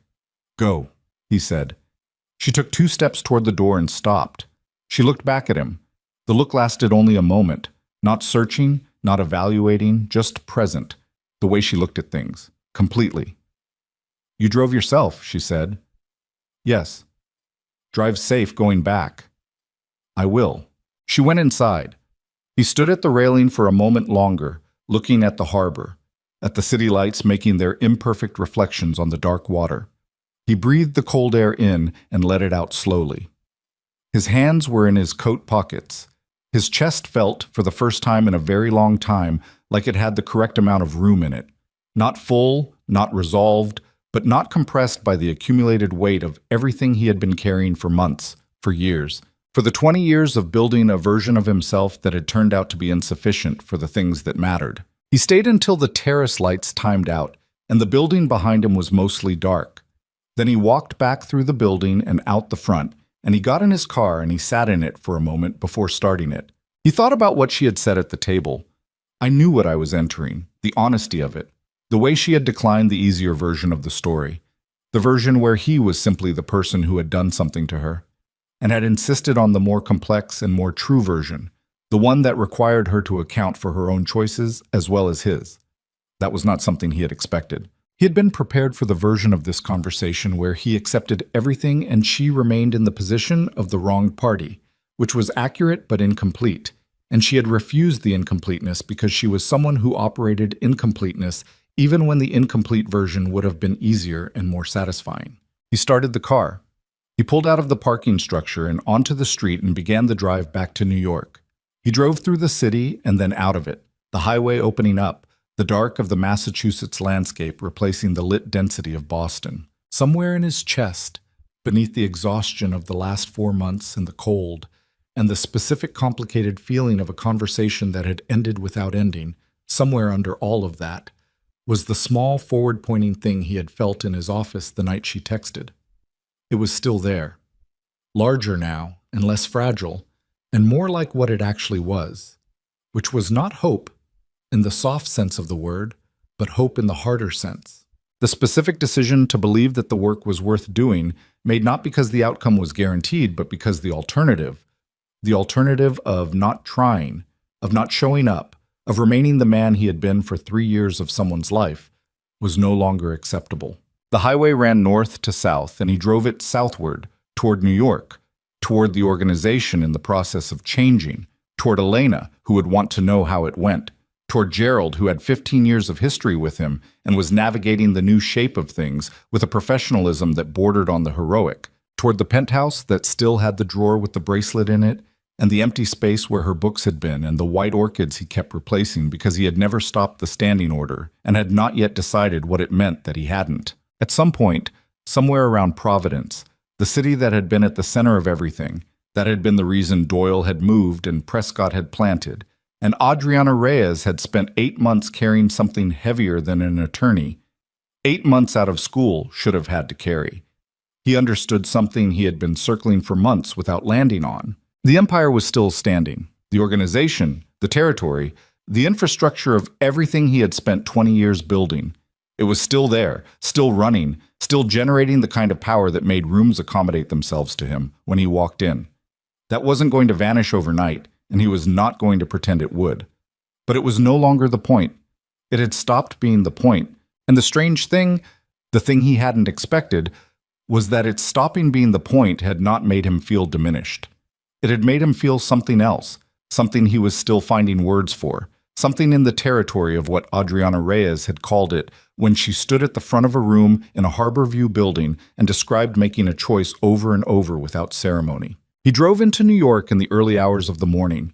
The city was still going, as it always was, lit up and purposeful and full of its own magnitude. He came up through the tunnel and through the streets and into the building's garage, and he took the elevator up and let himself into the penthouse, and he stood in the entry for a moment. The white orchids were on the entry table. He looked at them. He took out his phone and sent a text to the florist service, cancel the standing order. Then he stood there a moment longer, in the quiet of the apartment, before going to the kitchen and filling a glass of water and drinking it at the counter, the way he always did when he got home late. The drawer with the bracelet was 6 feet away. He didn't open it. It could stay there. It was part of a language he had been speaking for years that had communicated nothing he actually meant. And he was learning a different language now, slowly, without fluency, making the mistakes that come with learning something late. On Marlborough Street in Boston, the windows of the third-floor apartment would be dark by now.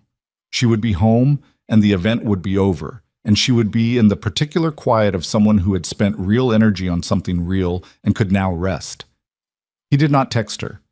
He had told her he wanted time, and time was the thing he was going to give her, not daily evidence of his effort, not performances of transformation designed to be witnessed. The work was going to happen where it happened. In him, in the choices, in the accumulation of small and large decisions toward the man he was trying to become. And she would see it or she wouldn't, and she would decide what to do with what she saw, and that decision would be hers. He went to bed. He lay in the dark and felt the quiet of the apartment differently than he had felt it since March. Not as absence, not as the negative space of someone who was no longer there, but as the space of his own life, the life he was responsible for, the life whose quality was determined entirely by what he chose to put into it. He was 41 years old. He had built an empire and lost his wife in the same motion, and he was learning, late, the things that the empire had prevented him from learning earlier. He was not finished learning them. He was not, probably, anywhere near finished. He fell asleep with that thought, which was not comfortable but was honest. And honest was what he had decided to trade comfort for. And the trade, though costly, was the only one he had made in years that felt like it was worth what it cost. Outside, the city held its magnitude, indifferent and lit. The orchids in the entry would drop their petals in a few days and not be replaced. The drawer with the bracelet could stay closed until he knew what to do with it, or until she told him, or until they arrived somewhere together that let them decide.